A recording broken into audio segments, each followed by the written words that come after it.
Hey, Darvin, first on that second half, I think Utah had like 31 of their 38 free throws.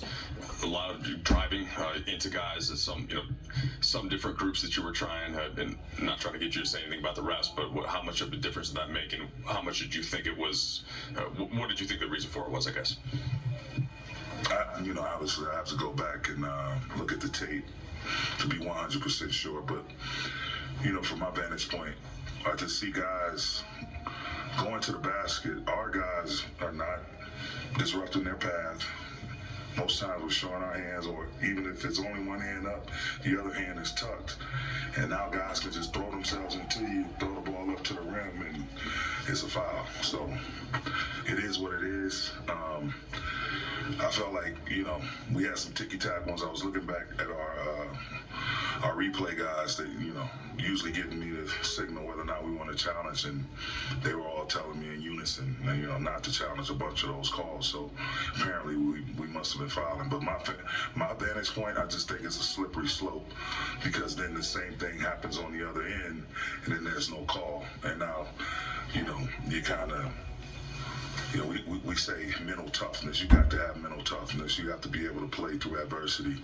And a lot of times when that whistle gets active like that, it creates a lot of adversity. But that said, I thought we played it 2/3 of a good, really, really good basketball game, 3/4, whatever you want to say. And then the fouls got away from us. We only had 12 turnovers, which is good compared to the way we've been turning the ball over. But again, they were able to capitalize on a ton of them, 23 points off our 12 turnovers. But them going 36 for 39 from the line and 39 free throws is like, we had 24. That's a lot of free throws between, both teams combined. It totally disrupts the flow of the game. Rui, 19 minutes, he was plus 12. Did he have a limit just since he has been playing in a while? And yes. What did you see from him in the return? Just him being aggressive. I just told him to go out and play as hard as you can for as long as you can. We'll have it. Obviously we went into the game with the plan, but it was great to see him back out there, and great to see him performing, not hesitant, not apprehensive, just being assertive and aggressive throughout. Darvin, what did you think about D'Angelo's performance tonight, considering this is his first start, in 10 games, I think? I thought he was phenomenal. He really did a great job setting the tone for us. Just his shot making, his ability to stretch the floor, knock down threes, his playmaking. I thought it was huge for us, to being able to be in this game and remain competitive for the duration, as long as we could. He made some high-level plays, high-level shots. He did a great job.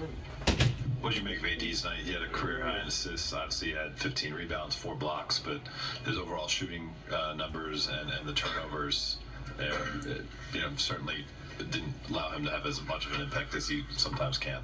Yeah, he's hard on himself.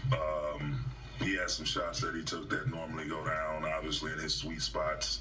Had some unfortunate turnovers. I just kept trying to tell him, all of us encouraging him to keep pushing through. But if you want to call 15 and 11 average, it just lets you know how special he is.